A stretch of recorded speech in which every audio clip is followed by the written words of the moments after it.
Hey there, folks. Are you passionate about democracy and concerned about the rise of authoritarianism? I'm Joanne, Kevin's wife, and I've seen him give everything to this work. That's why Coffee with Democrats matters, lifting up stories, building connections, and keeping democracy strong. So tune in every Tuesday at 7 p.m. for 30 minutes of conversation with elected officials, candidates, and Democratic influencers, only on Coffee with Democrats. So join me in welcoming the Executive Director and host of Coffee with Democrats, my husband, Kevin Dawson. Well, good evening, everybody, and welcome to Coffee with Democrats. We've got a very special Coffee with Democrats today. We don't just have one guest, we've got two guests, and we don't have just representation in Oklahoma, but we've got a national presence. So we have Craig McVay. He's from Reno, Oklahoma. He's running for Oklahoma Superintendent of Public Instruction.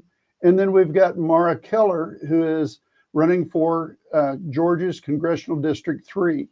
So welcome both of you to Coffee with Democrats. This is the first time both of you have been on with me on Coffee with Democrats, so welcome. Thank you.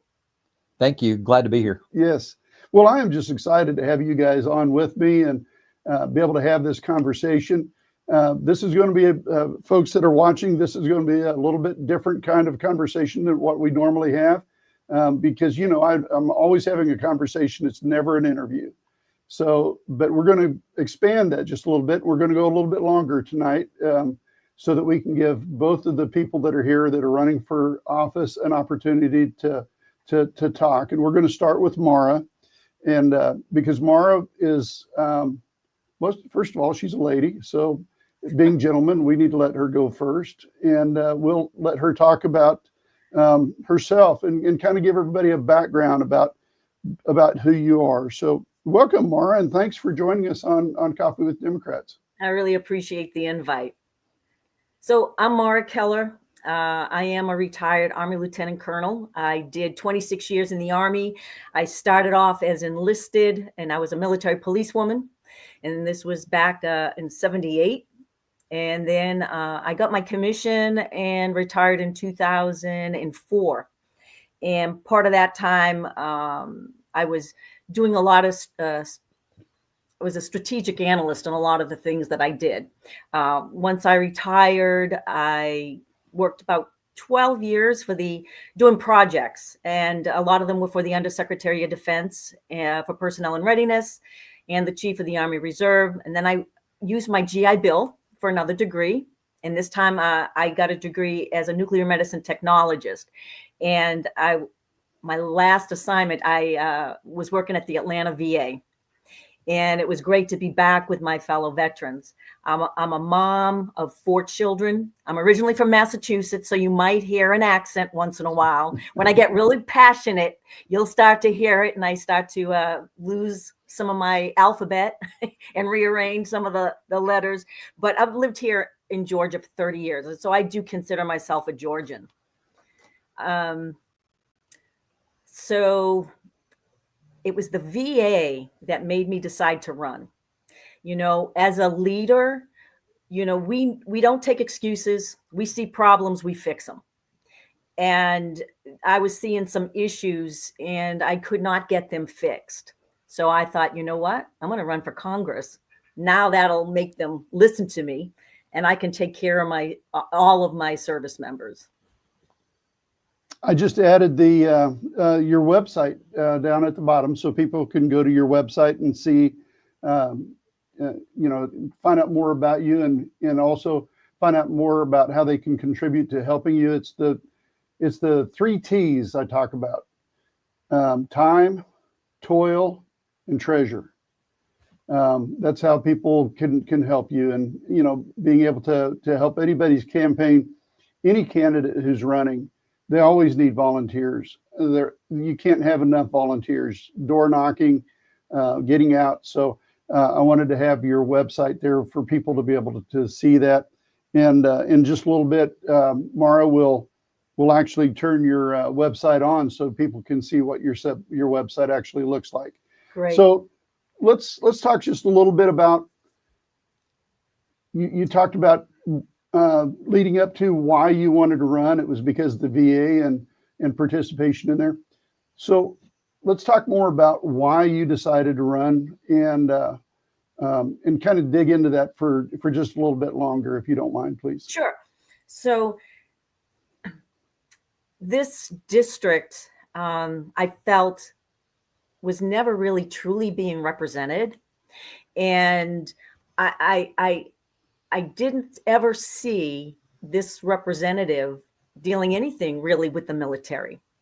And, there was such a stopgap. And so that was like I say, the whole reason I wanted to run. But then, I've never run for political office. And I'm like, can I do this? I mean, I thought you had to have a degree in like political science and you had to have connections. But when I was doing the research as an analyst, I said, you know what? I can. There's absolutely no reason. And then, everyday people should think that they actually have an opportunity. That, I mean, I hate to say it, but if you really look at the people that we have in Congress now, a lot of them come from money. They have backgrounds, and it makes it feel like everyday people like you and me, we can't run. But I looked at it, talked to the husband, and I said, let's do it. And then just talking to people and listening, and they felt like this is the first time somebody actually sat down with them. And that to me was the key. They felt that was missing. And I want to make sure everybody has a voice, because Washington has dictated, I think, too long to the people. And the people should be the ones to be dictating to Washington. These are my wants, these are my needs, and these are my expectations. And so I really want to see that change. Well, and it's so admirable. You bring a lot of experience to it as well. As a lieutenant colonel, I'm assuming that you had responsibility over about 1,000 soldiers. So, and you also had, you were a division level officer? I worked at my last assignment was at the Pentagon, and I worked for a 3-star general. And so at that point, I was like a forward thinker. Sure. And, I always, when I was a captain, I went to the Pentagon and I was in awe. And I thought, you know what? My swan song out of the military, if I can just make it to the Pentagon, I'll know that I made it. And I remember this major saying, oh, honey, it is not what you think. But I'm like, nah, he doesn't know what he's talking about. But when I did make it to the Pentagon, his words rung in my ears, and I'm like, how do we get stuff done up here? Right. 2 things that I never want to hear, and I hated it every time I heard it. It can't be done. Right. Well, that's the way we've always done it. Yeah. And those are 2 things that definitely need to be changed. As somebody who is, again, in leadership, that's antithetical to, that plan, do, check, and adjust mentality that any leader needs to have, to make sure that you're always prepared for the next surprise, because you're always being thrown, blindside baseballs and whatever else you want to call it. People are always throwing things at you, and not only that, but you've got adversaries that around the world that you constantly have to be thinking about how to make your part of the Army be able to respond to that. One of the things I know for running for office is I just find too many people being politically correct. And that is one thing that has never been in my arsenal. I never have and will never be politically correct. Right. When there was a time that I would brief the Joint Chiefs of Staff, and that you have to provide them, whether they want to hear it or not. You have to give them all the information, because they're making life and death decisions. Mm-hmm. And what I don't see people doing in Congress right now is doing their due diligence when they're looking at laws to pass. They're not really looking at it from underneath or behind or around to say, how many people is this going to hurt? Or how many people is this going to help? I don't feel like they do that. They just look at a face value and then they vote on it and then they push it aside and they move on. And Right. I think we need to take time when we're putting a policy together or legislation. We've really got to do our due diligence and to see how it's affecting the people of our district or the nation.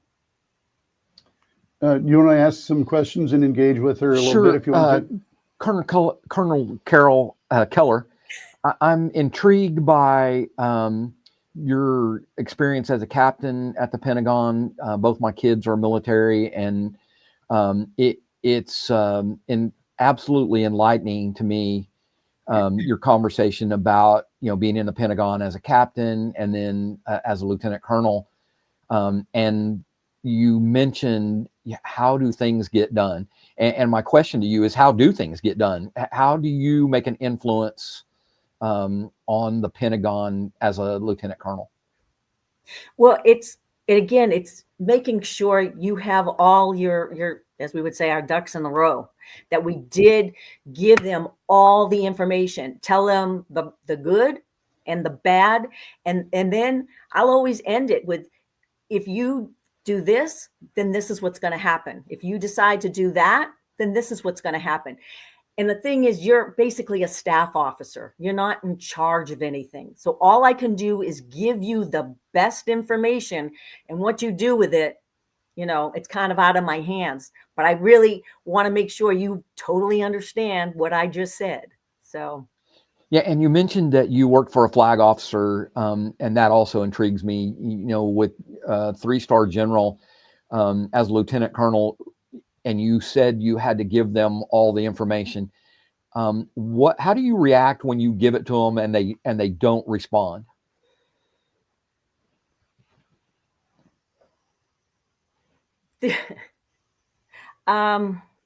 Yeah, it is frustrating, but I have to hopefully rely on their experience. That maybe there's something that I don't know, but I have given them, again, everything that I can.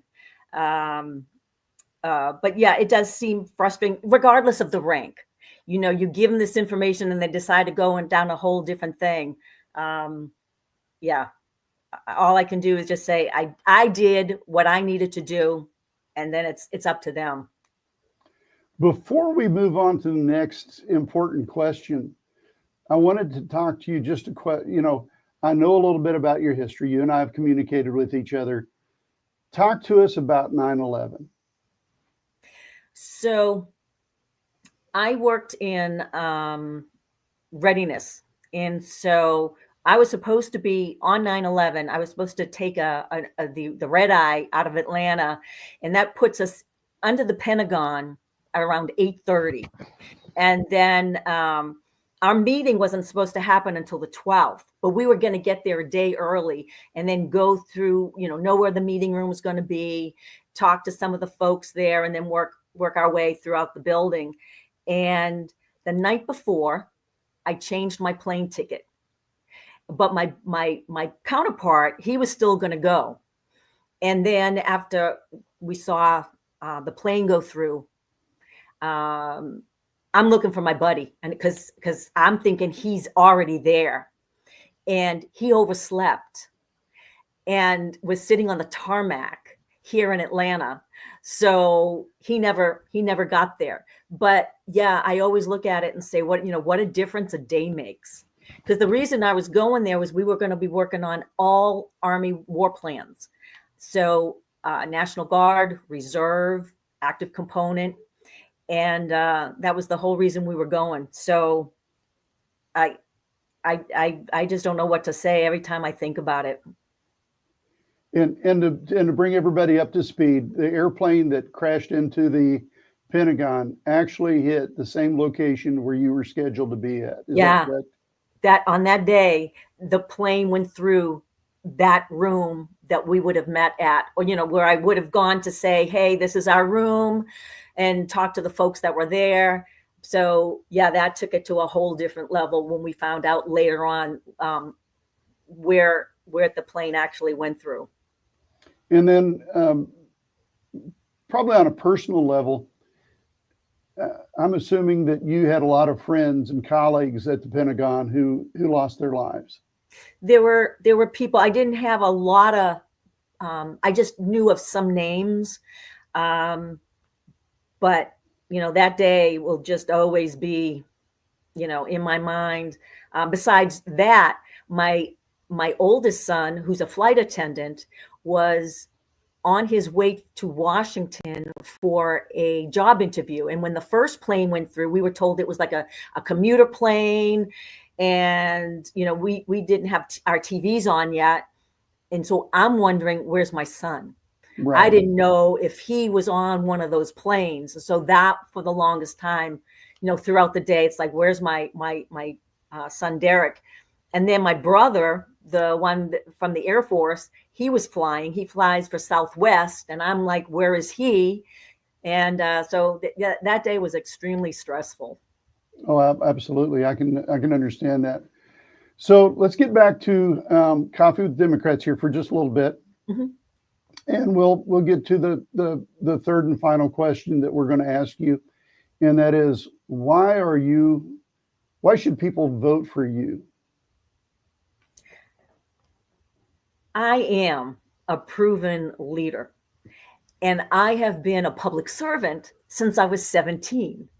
And when I look at it, it's everything that I did in the military was never through a lens other than we have a mission and we have to work together and we have to take everybody and collectively accomplish it. And, I took care of my soldiers, and I was somebody that had no problem speaking up. Just a little background. As a female in the military back in the 70s, we had restrictions placed on us of what we can do and what we couldn't do. I fought for the women to say, hey, I can do that. I trained for it. As a military policewoman, they would say, females can't work together. Females can't work alone. And it was like, but why? And there came a situation where I had to do that. And I refused because I said, those were the rules and we're going to follow them. But I knew what I was doing. At the age of 18, I needed to prove the point that you can't change the rules just because it's inconvenient at the moment and then go back to them. I need to show you that what women can do. So I would always go to get my counseling statement the next day, but I got the rules changed. And that's why I have no problem standing up to, if something's not right, you cannot make me do it.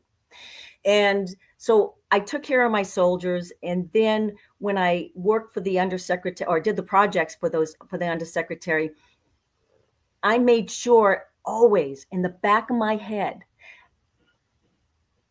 without having somebody mentoring me, it was my Vietnam vets that took me under their wing. And they said, we're going to give you 2 bits of information. Number 1, never forget where you came from. And number 2, always remember that the decisions you make or do not make are going to affect that soldier in the field. And that has always been my North Star. So I took care of my soldiers. I always had that in the mind when I did these projects and studies, because everything was soldier centric. And then when I took care of my patients at the VA, I always had them first. So now it's taking care of my district. They are my North Star. They are the reason why I'm doing what I'm doing. So that's why I am the best person for this job. Right. So thank you for coming on to Coffee with Democrats. I'm not sure whether you need to drop off here. Yeah, I do. I have 2 more phone calls. Well, it's been a pleasure talking to you. And Maura, I hope we stay in touch and that we can do this again sometime between now and the general election. Thank you very, very much. Have a good night. Colonel Keller, it's very nice to meet you. Good luck in your race. And the same to all, you, my all friend. best to you. Yeah. Thank you. All right, gentlemen, ladies and gentlemen, that was Lieutenant Colonel retired Maura Keller. We thank her for her service, and we thank her for being part of Coffee with Democrats and actually running for office. So we appreciate you. Now, I've got a couple of things that I need to put on the here so that everybody understands how they can help Maura Keller. One of the things that I need to do is I'm going to bring it up onto the stage is her website. Folks, like I said earlier, the 3 T's of running for office: time, toil, and treasure.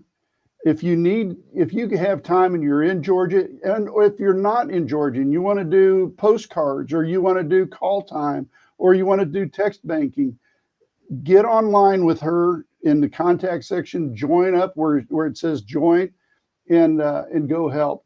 There's also a place up in the corner for donate. Remember this, when you go to the donate, don't be afraid, because the first thing you might see or might point out to your eye, might catch it, is that $1,000 donation. Every candidate has to do that. Don't be afraid of that. You can put in whatever you want. And again, we're Coffee with Democrats, and I insist, if you do nothing but buy them the equivalent of a cup of coffee, a $5 cup of coffee, it always goes a long way. So do what you can to help our candidates, because they absolutely deserve it. Folks, we're kind of behind the 8 ball as Democrats this time. We let it slip away from us. What we're dealing with in Washington, D.C. should have never happened. And we need people like Maura to go up there and help straighten things up. One of her colleagues in Georgia is leaving now, thank goodness, and hopefully we can turn that district into somebody that can help on the Democratic side as well. So, Maura, thank you so much. You've been a real champion. I appreciate it. Thank you very much. All right, take care. We'll talk soon. Okay. All right. Well, that was quite an experience, and I feel honored to talk to her. I can't wait to see the way that plays out in the pathway, and right, what's happening in Georgia can happen here. With their flipping some seats and taking over some supermajority kind of stuff, and it's encouraging to see that those pathways do exist, and there is a way to get those things back to a what I would consider normal. Yes. Bipartisanship and everyone having a voice and everyone having representation. I'm really excited for what's going to happen over the next 11 months. Right. Well, and we got an election tonight in Kentucky, in Tennessee, or excuse me, Tennessee. Yeah. That we've got a CD7 in Tennessee, and even if they don't flip that, if they can, they're already the discussion has already been there, and right. I can't wait for those results tonight. Right, I'm really excited about that. If anybody knows that's listening and wants to put it into the discussion, we'll put it up on the scoreboard so that everybody can see that as well. But all right, we need to shift to you now. So talk to us a little bit about Craig. Okay, so lifetime career educator in Oklahoma. Yeah. Retired in 2022 after 10 years as superintendent at Reno.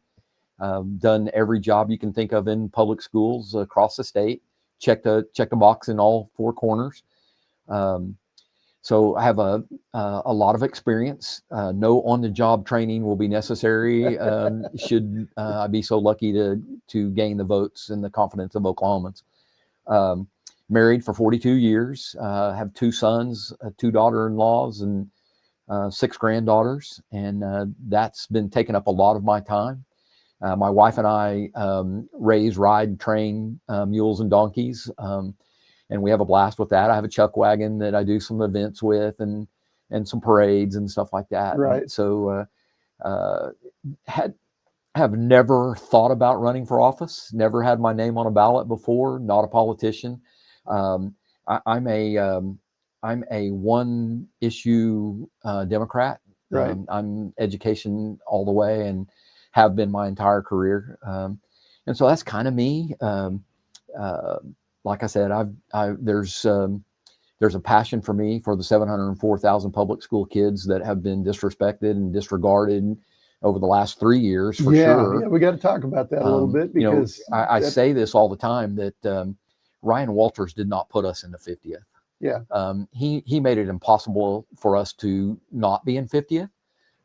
But it's been 15 years of supermajority and bad policy, really, and I think that's been shown out. I'm a little concerned that there's not more urgency, and an emergency type situation with our elected officials, and so I'm urging for that to.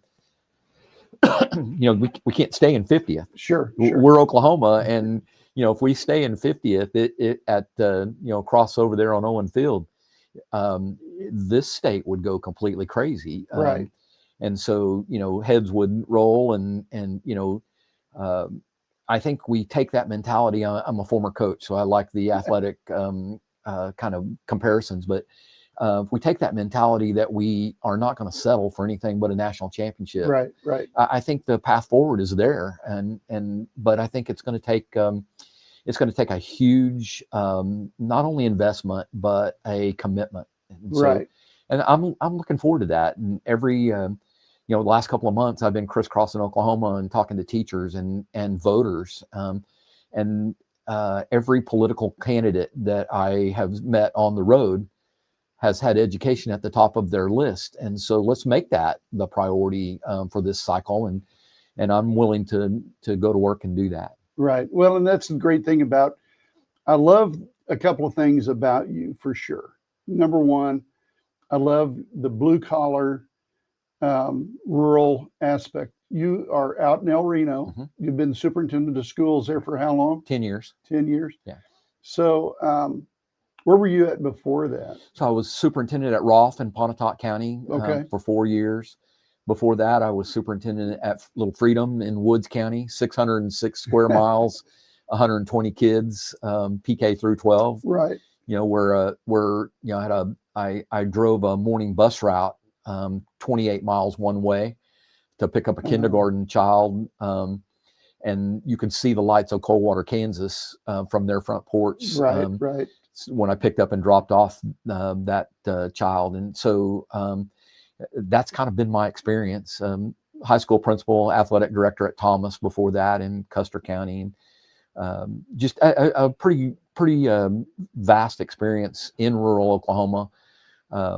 I know you and I have crossed paths. Sure, yeah. Your face. Yeah, we're familiar. Yeah. We may not have formally met, but Right. I know I've seen you and I know who you are. So. Right. I used to work in El Reno. Okay. One of my favorite places to work, as a matter of fact, when I was working as an engineer, there is a Mexican restaurant that is, I'm getting my streets mixed. El Torero? No, it's El Charro. Yeah. El Charro, right off of I-40 up there. They've closed now, and there's another one right downtown mm-hmm. that is, you're leaving the depot and you're going east. It's right at the corner when you turn onto 81 going south. Yeah, right across the street from the high school, Right. Casinas, and they've moved. They got a bigger location, but both Mexican restaurants. So you just described El Reno, with the exception of the onion fried cheesburger. Oh, so yeah, you had to go. That was right there by, right so, down the office. Yeah, Sid's and Johnny's and Roberts, and that's kind of our thing there. So Right. Well, and we need to get back to talking about you and talk less about us. But I've got your website up here, and I love this video. I can't show it. It's going to take up too much time for us to do that. But I'll put a link on here so that, again, everybody can take a look at that. Let me get over there and throw that link up for you. I'll take Maura's down and I'll put yours up so that people can go to craigforkids.com. And again, the same, it's not the same, but it's kind of a rinse and repeat where people can go there, give their time, their toil, their treasure, volunteer to help you. We'll take all of that. Yes. Every one of those. Yeah. You mentioned not to be afraid of the $1,000. So don't be afraid of that. Just Right. donate it. Go ahead and do that. But if you can't, I think since we started this, I think I have around 600 donations, and some of them are recurring donations monthly that are $2. Yeah, exactly. And I'm telling you, those are the ones that hit me. And usually it's with a note, I'm a retired teacher Right. on a pension, and Yeah. here's what I can afford. And if you're going to give me your $2 that month, I'm going to work my rear end off Yes. for you, because I so appreciate those things. Every dollar helps. It's going to take money to win it. When I got in, and every single day someone asked me, well, why are you doing this? You can't win. Same thing they told, people that we know, Right. John F. Kennedy, Right. Right. they told him he couldn't win. Brad Henry here, they told him for months, you're wasting your time and your treasure. And he won. Right. The pathway is there for Oklahomans from the middle, Yeah. who are tired of the same old thing. They don't want to be 50th. Right. I don't want to be 50th. Right. And I have a path for a way out of 50th. And I have been saying this, and I won't be running for office again. This is it for me. Sure. And I've said for the last 20 years, my own sons have heard me say, the problem with Oklahoma is we have too many old white dudes in elected positions. Yeah. And here I am, an old white dude that's running for office. Right. And mainly because I felt Oklahomans were asking for change, and I think I can be an agent of change there. And so with the experience and the turnaround quickly. Yeah. And that's the big deal right there. Excuse me. Not to take anything away from being an old white man, because what happens with that, you have the experience, and you can walk right into the office and immediately go right to work and start implementing things. You can be that change agent that starts making the positive changes that this state really needs.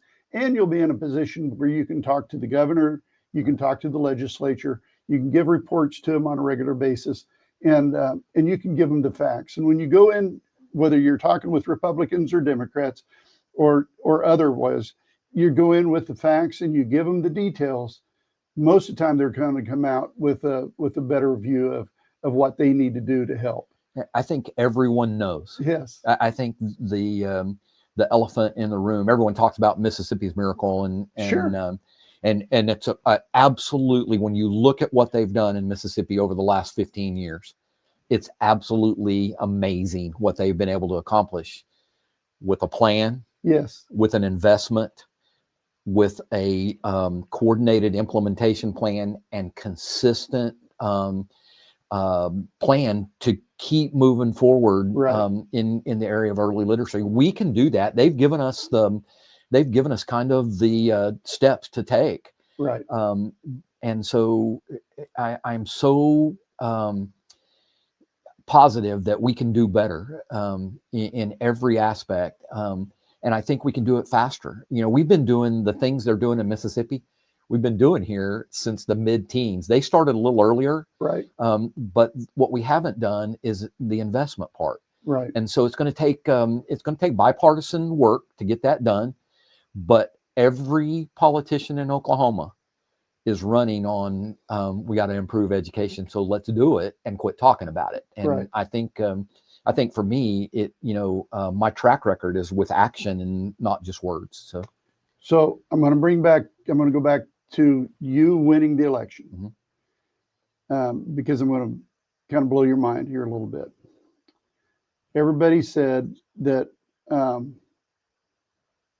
the Democrat running in Tennessee had no chance of winning. Right. She's currently, with 42% reporting, she's ahead 53 to 46. Wow. That is so encouraging. And that can happen right here in Oklahoma. Yeah. And what's happening across this nation is people are ready for change. They're tired and just they're tired of this negativity, and they're looking for people who can bring positive change. And that's a wonderful thing for us to be able to have that information. Right. Doesn't that just give you goosebumps right now? It does. It does. It Yeah. gives me so much hope for things like unity. Yes. and less hate and more cooperation. And maybe this is a picture of America that we want. Yeah, exactly. I grew up here. The first ballot that I cast was for George Nye. Yeah. And they told him he couldn't win. Right. If you remember, that was it was George Nye versus Ron Schatz, and he was an OU football star at the time, and everyone told him you can't win. But that constant message of positivity and let's go find a way, and so I think that's just something that we all should be striving for, is for that middle ground, not so much the partisan division and hatred. My neighbors are all Republicans, and I love them. And but they're all concerned. They're all concerned that we're 50th in education. Right. What are we going to do? Our adult literacy rate is like 25 or 26. Right. But our reading scores are 50th. So what is the, how do we balance that, and how do we save that? How do we save this generation? And so I think having a plan and sticking to it and investing in it, I think, is a worthy cause. And so I'm excited. And, well, I am as well. And I'm looking forward to moving forward past this last 10 years of hate. That has been, it's kind of permeated all of our families, our neighbors, our friends. I can't tell you how many people that we've lost that conversation. We cannot even sit down and have a conversation with, because it always ends up in you've experienced, what I'm talking about. Sure. Everybody that's watching this understands this. So, and the great thing for me is that education should be nonpartisan. And it helps, and because our kids are not registered to vote, they can't vote. So we have to take all that into perspective, and let's get together and find middle ground. And Oklahomans are so strong. I'm from El Reno, where in 10 years we had 5 tornadoes that were direct strikes, and millions of dollars, and you wouldn't even know it. I often talk back about the direct hit that our career tech took there on the west side, or the east side of El Reno. And I remember Superintendent standing there in that parking lot while we were trying to get in through the yellow tape, and CNN is interviewing him, and he said, I'm not worried. We're going to have school on this spot in August. And that's the can-do spirit that Oklahomans have. And I think if we take those things where we're Oklahoma strong, and we funnel those into a plan to save the next generation of kids, and we take away all the negatives, and we start saying, what if, and how can, I think those are things that Oklahomans are prideful of, and should be, because I think we have a can-do spirit here. And here's what I think is hurting Oklahoma, and has been hurting us for a long time, is the fact that we aren't investing in education, and it's hurting our economy. There's direct correlation. It's almost like you can draw the line. Yes, from 1-to-1. It's a 1-to-1 correlation. I absolutely agree with that. The state chamber, I bashed on them a little bit last week because first it was Oklahoma achieves and we didn't, and then it was every kid counts Oklahoma, and they didn't. And then now it's Oklahoma competes. Well, okay, bring it. Let's compete. Let's put a plan in place, and let's get that plan in place now. Let's not wait until June 1st at the end of session. Let's find a way to get that started. And I tell you what, I'm excited going into this next this election period. It's an exciting time for us to not just be Democrats, but go back to being Oklahomans. Being a Democrat's just a bonus. But being an Oklahoman is the core. So, and completely transparent here, I've been both. I registered as a Democrat at 18, and I stayed a Democrat until 2014, and I switched to vote for Joy Hoffmeister and to support her because I knew her and I knew what she stood for, and I wanted to support her in that primary, and we got that done. She finished ahead of Janet Barisi and whoever that other guy was at the time, and won that primary outright because Oklahomans care more about kids than they do about politics. Sure. And so then I switched back, and then my county commissioner asked me to support him. He's a Republican. There's no Democrat in the race, so I switched back to Republican. So I've switched back and forth because party means a lot to me. I'm a Democrat at heart. My grandfather, I asked him, what party should I register, and he said, well, let me put it to you like this. You're a Democrat because we believe in each other and our ground. And we love our people more than we love Wall Street bankers. And there you go. So that's kind of where my history is. And I'm very proud to be serving as a Democrat and running as a Democrat, but that doesn't define me. I don't introduce myself as Craig McVay, Democrat. Right. You don't ask for the Democrat card when no, you do not have to give me your voter registration card for us to be friends. Right. That's the way it should be. Yeah.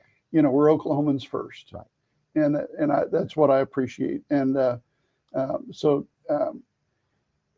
give me your elevator speech. Why should I vote? Why, if I'm voting, why should I vote for you?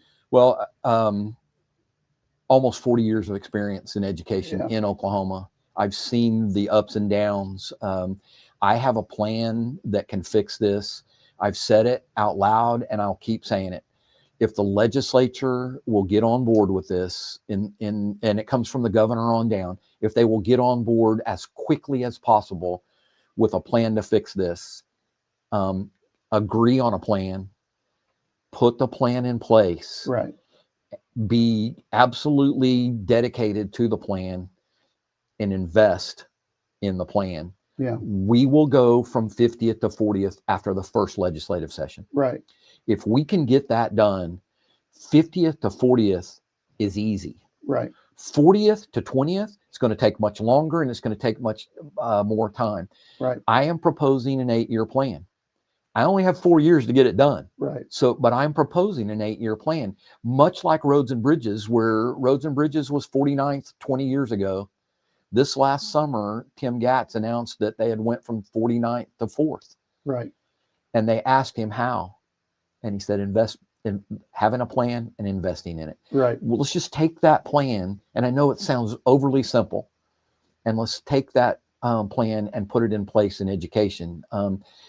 I say right now that Governor Stitt a couple of weeks ago said we have all the money. Right. The rainy day fund is maxed out. Can't put another dollar in that fund. I heard him say that. And the other funds also have surplus. So in order for us to get to the regional average, we're $1.2 billion behind. That's an awful lot of money. Right. I'm on a pension, so $1.2 billion is a lot of money. But if we can find a way to take that money from the rainy day fund and those other funds, if we can find a way, and I know there's a way, right, and we can invest that up front in lower class sizes, teacher training, more curriculum design specialists not only for reading and literacy, but behavior specialists. Every Right. teacher I talk to says the same thing. After the pandemic, the behavior became much worse in classrooms, Right. and it's a distraction. So you have one child in a classroom of 35 kids that's keeping the 34 others from learning. We have to find a way to deal with those kids first. Sure. Lower class size. I have always been an advocate of going longer, not what Superintendent Fields proposed recently with the 15 days. Right. But I think kids ought to be in school more rather than less. And so I get beat up by teachers a lot when I say that. But a day a year for the next 3 years and getting paid for it. Georgia, who we just talked about, Georgia just proposed $10,000 raises for their teachers over the next 5 years. We're Oklahoma. Right. Let's do $10,000 over the next 4 years, Right. and make that part of our plan. But let's not forget our support staff. Right. So let's pay them a living wage, and let's really focus on investing in this plan. Take that $1.2 billion. If 50th is not rainy enough, Right. I don't know what rainy day funds are for. True. So let's try to find a way collectively with both parties and all leadership. Senator Paxton is a friend of mine. He was my state senator until the redistricting. And I know that he has a great spot in his heart. Speaker Hilbert, the same. Let's get everybody together. Right. Let's start working on that plan together before the session ever starts. Absolutely. Let's find a way to the state chamber says it's affecting business. Yeah. And they want us to compete. Well, let's go compete. But let's start our two-a-days now. Yes. Let's start preparing for the season as quickly as possible. And I think that's the way to fix this. And that's coach's mentality. I want to prepare, I want to plan, and I want to implement the plan. Yeah. And I think that's I think every Oklahoman is ready for that to happen. So, well, folks, that's going to bring us to the end of our Coffee with Democrats. I don't want to quit. Can we just keep talking about this? Keep going. Yeah. Well, I would like to, but I think that, usually about 30 minutes is about all that the audience wants to listen. But the fact is we can do this again. Can I come back? Yes, you can. Okay, absolutely, great. Let's because this is a lot of fun, and we can have a lot more fun, and we can let the public know exactly where you stand on other issues as well. Gladly. So, folks, this is Coffee with Democrats. Coming up next week is going to be Representative John Waldron. He's also the chair of the Oklahoma Democrats. So we're happy to have him on next Tuesday. Then in 2 weeks, we're going to have Gina Nelson, who's running for CD3 for Oklahoma. Excuse me, CD5. So thank you for helping me on that one. Gladly. My fingers, I didn't. Yeah, I'm a Gina fan, so that's congressional district. I didn't go high enough on my fingers. Right, there, so. I get you.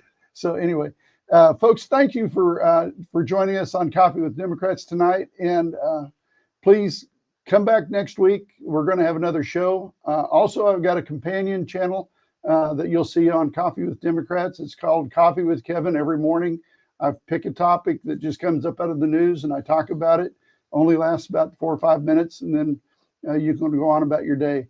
But every Tuesday night, 7 p.m., we're planning on being here, except during the holidays, we're going to take a 2-week break. So, folks, until next Tuesday, please be safe. Merry Christmas. Happy holidays. Coffee with Democrats is broadcast from the multimedia studio inside the Cleveland County Democrats office with their gracious permission to use the space. Our thanks to the Cleveland County Democrats Central Committee and Chair Jamie Shelton for accommodating our Tuesday night show.